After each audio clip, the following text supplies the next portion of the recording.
E aí, beleza? Kyle e Tori Breyer desejam ter um filho há anos. Uma noite, um impacto abala a estrutura da casa, seguido por um apagão repentino. Olhando pela janela, Tori nota uma luz vermelha estranha pulsando no campo próximo. Eles caminham pelo mato para investigar o local e encontram uma pequena nave espacial acidentada em uma cratera. Dentro dela há um bebê. Sem hesitar, o casal decide adotar a criança em segredo e a batiza de Brandon. 12 anos depois, a rotina matinal é interrompida quando Brandon não desce do quarto para se arrumar para a escola. Após vasculhar os cômodos da casa, Tori o encontra escondido no celeiro. O garoto salta de repente das sombras, assustando-a com um grito antes de rir da própria brincadeira. Ela recupera o fôlego, o leva de volta para dentro e eles se sentam para o café da manhã como se nada tivesse acontecido. Na escola, a inteligência do garoto o torna alvo constante de bullying dos colegas. Durante a aula, após dar respostas muito avançadas, ele é defendido apenas por Caitlin. A garota se aproxima e o chama de gênio, afirmando que gênios nasceram para governar o mundo, o que desperta nele um senso de confiança. Naquela noite, Brandon sofre uma convulsão durante o sono. Em estado de transe, ele sai da cama e caminha em direção ao quintal, atraído pelo brilho vermelho emitido do solo. Dentro de casa, Tori sente uma inquietação e decide checar a área externa. Ela avista uma figura se movendo no escuro e encontra o filho tentando arrancar com força a tranca de uma porta escondida sob o celeiro. Alarmada, ela agarra os ombros dele para acordá-lo. Quando o garoto recobra os sentidos, pisca confuso e aterrorizado, explicando que ouviu vozes dentro da própria cabeça o guiando até ali. Acreditando se tratar apenas de sonambulismo, Tori o abraça e o leva de volta para o quarto, ficando ao lado da cama até que ele adormeça.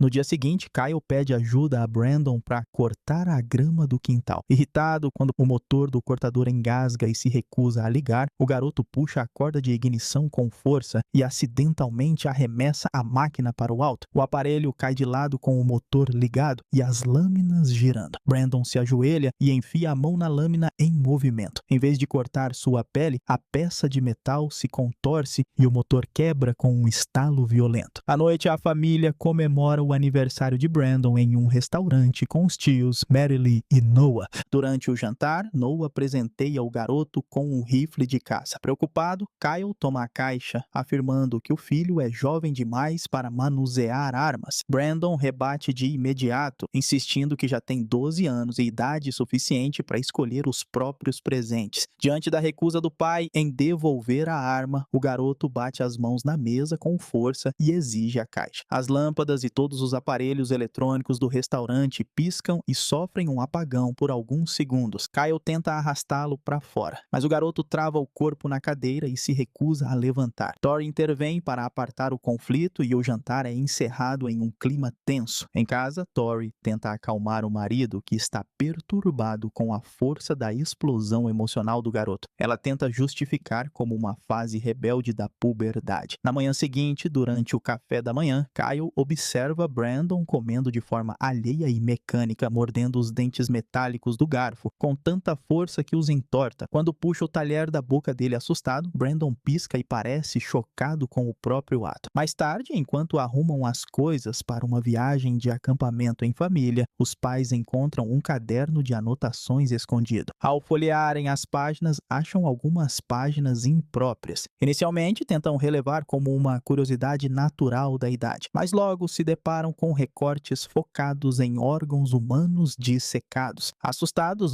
eles guardam o caderno e decidem que terão uma conversa séria com ele durante o acampamento. Na floresta, durante a caçada, Kyle tem uma conversa sincera com Brandon sobre relacionamentos e amadurecimento. O garoto escuta quieto, parecendo levar cada palavra a sério. Naquela noite, Tori acorda na barraca e entra em pânico ao perceber que o filho sumiu. Ela corre para a escuridão da floresta para procurá-lo e leva um susto quando ele surge de repente atrás dela, dando a desculpa rápida de que apenas tinha ido ao banheiro. Ao mesmo tempo, Caitlin acorda assustada quando o seu notebook liga sozinho e começa a tocar uma música. Ela o desliga, mas assim que volta para a cama, o aparelho se abre e a música recomeça. Aterrorizada, a garota empilha livros sobre ele para mantê-lo fechado, sem imaginar que Brandon invadiu a propriedade, e a observa do lado de fora da janela. Ao notar o vulto, ela grita pela mãe. Erica corre para o quarto e verifica o quintal, mas não encontra ninguém. Mesmo assim, Caitlin insiste que viu o colega a vigiando. Em outra madrugada, Kyle está prestes a guardar o rifle de caça quando ouve ruídos estranhos vindos do galinheiro. Ele pega a arma e corre para fora, chocado ao encontrar Brandon parado no quintal às 3 da manhã. O pai o manda de volta para a cama, mas logo desperta novamente com novos sons perturbadores. Ao checar o galinheiro, ele encontra todas as aves sem vida e acorda Tori às pressas. Ela presume que um animal selvagem atacou, mas Kyle tem certeza de que o filho é o responsável. Ele tenta expor suas suspeitas, mas a esposa se recusa a acreditar que um garoto de 12 anos seria capaz de algo tão cruel. Durante uma aula de educação física, Brandon tropeça e cai perto de Caitlin. Em vez de ajudá-lo, ela recua, ainda assustada pelo incidente na janela, e o chama de esquisito. O professor a força a ajudar o colega a se levantar, ameaçando abaixar suas notas caso se recuse. Se sentindo humilhado, Brandon aperta a mão da garota com raiva e a fere gravemente. Após o ataque, Erica exige que os pais do garoto assumam a responsabilidade e pressiona o xerife Deaver a prendê-lo. Como Brandon é menor de idade, o oficial não pode tomar nenhuma ação legal imediata, resultando apenas em uma suspensão escolar. Durante a discussão, Erica acusa o menino de ter invadido sua propriedade para espionar a filha no fim de semana. Kyle nega a história, usando o acampamento como álibi e explicando que a família estava a mais de 50 quilômetros dali. Ao voltarem para casa, Tori revela que Brandon tem andado sonâmbulo pela casa e tentado forçar a porta trancada do celeiro. Ela confessa que o filho parece atraído pelo que eles escondem lá embaixo, como se soubesse da existência do objeto e o quisesse de volta. Kyle fica convencido de que o garoto não é humano e relembra que Brandon nunca ficou doente, nunca sangrou e seu corpo sempre foi imune a machucados. Enquanto Tori procura por informações sobre a queda do objeto há 12 anos, Brandon começa a andar sonâmbulo novamente, caminhando em direção ao celeiro, enquanto murmura palavras desconhecidas. Quebrando as trancas, ele alcança o esconderijo sob o chão e expõe a cápsula alienígena na qual chegou. Vendo um brilho vermelho vindo do lado de fora, Tori corre para o celeiro. Lá dentro, ela encontra Brandon inconsciente, flutuando no ar enquanto repete a palavra alienígena como uma ordem sombria para conquistar o mundo. Quando ela se aproxima, o transe quebra e ele despenca. Ao atingir a cápsula metálica, seu corpo finalmente cede e ele se corta. O sangue escorre pelo metal, chocando o garoto, que entra em pânico ao sentir dor pela primeira vez na vida. Tori o abraça com força para acalmá-lo. Ela decide que é hora de contar a verdade, então confessa que 12 anos atrás, os dois o encontraram dentro daquela nave e escolheram criá-lo em segredo, revelando que ele não é desse mundo. Brandon surta e destrói objetos pela casa, fugindo para a noite, com a voz alienígena ecoando em sua cabeça. O significado do chamado finalmente se torna claro: dominar o planeta. Em resposta, os olhos do garoto brilham em um vermelho vivo e ele solta lasers. Logo depois, Brandon vai até a casa de Caitlin levando flores em uma tentativa de se aproximar. Traumatizada e proibida pela mãe, ela se recusa a falar com ele. Ele vai embora com o objetivo de resolver o problema com Erica. Naquela noite, a mãe de Caitlin está trabalhando sozinha no restaurante quando nota um símbolo bizarro desenhado no vidro da janela, as mesmas iniciais que o garoto costumava rabiscar no caderno. As luzes começam a falhar e antes que ela possa reagir, as lâmpadas explodem e cacos de vidro voam em seus olhos. Cega e em pânico, ela recua enquanto Brandon surge das sombras vestindo uma máscara e uma capa. Erica agarra um taco de beisebol e se tranca no armário do restaurante, mas Brandon usa a visão de calor para derreter a porta de metal e avança contra ela. Na manhã seguinte, o xerife Deaver chega para investigar o desaparecimento, mas não encontra nenhum rastro do corpo. A única pista deixada para trás é um símbolo com 2 Bs sobrepostos, gravado nos vidros do local. Na escola,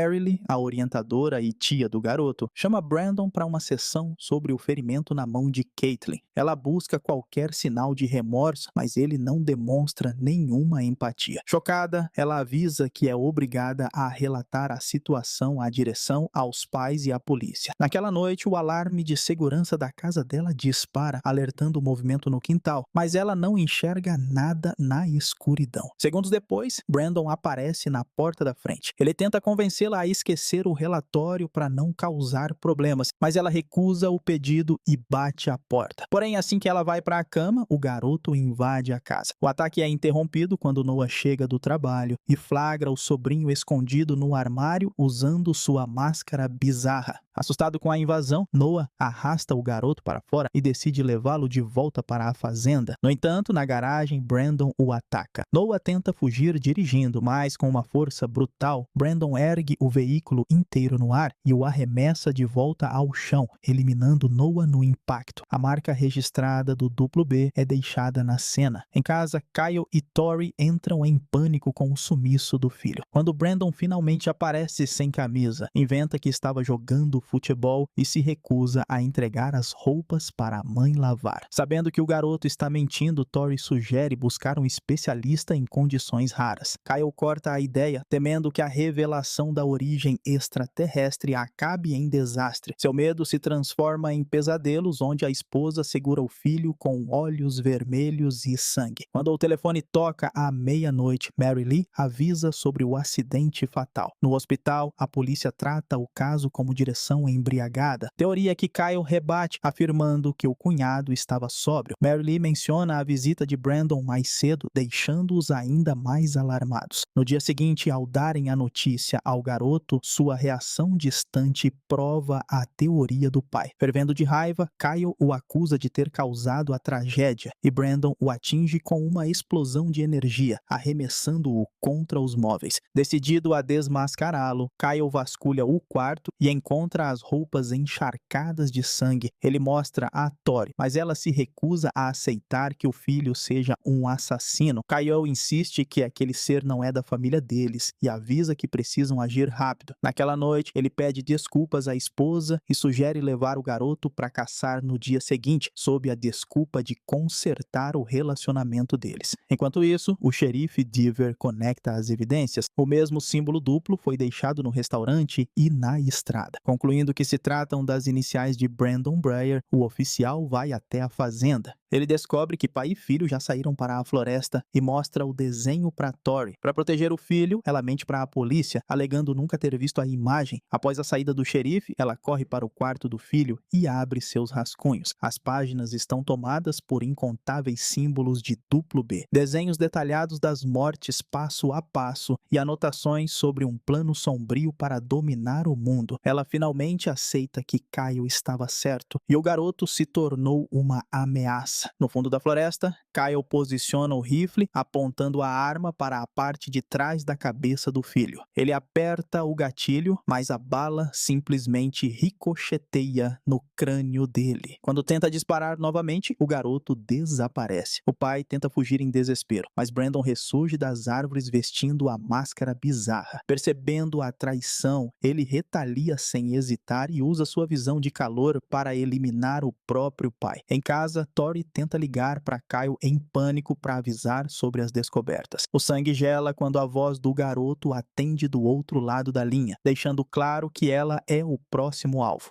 Ela liga para a emergência e se tranca na casa. Momentos depois, a estrutura começa a tremer violentamente enquanto Brandon destrói as paredes. As viaturas chegam ao local, mas os oficiais são completamente impotentes contra a força brutal da criatura e são eliminados rapidamente. Escondida, Tori se lembra da única coisa que conseguiu ferir o garoto, o metal da própria nave. Ela foge por uma janela e corre até o celeiro, ficando chocada chocada ao encontrar os restos mortais de Erika escondidos lá. Agindo rápido, ela arranca um pedaço afiado da carcaça espacial e grita pelo filho. Quando ele aparece, ela tenta usar a emoção, abraçando-o sob a promessa de que ainda o ama, enquanto move a mão para feri-lo nas costas. No entanto, Brandon percebe a intenção, bloqueia o ataque e a agarra. Ele a ergue até as nuvens e a solta em queda livre, exatamente no momento em que um avião comercial cruza o céu noturno. Com um cálculo frio, ele atinge as turbinas da aeronave, fazendo-a despencar em chamas diretamente sobre a fazenda. No dia seguinte, equipes de resgate e repórteres lotam os destroços. A família inteira é declarada morta no desastre aéreo e Brandon é apontado como o único milagroso sobrevivente. Logo, relatos de ataques em grande escala começam a surgir pelo mundo, com a mídia apelidando a entidade destrutiva de Brightburn. Em transmissões clandestinas, teóricos da conspiração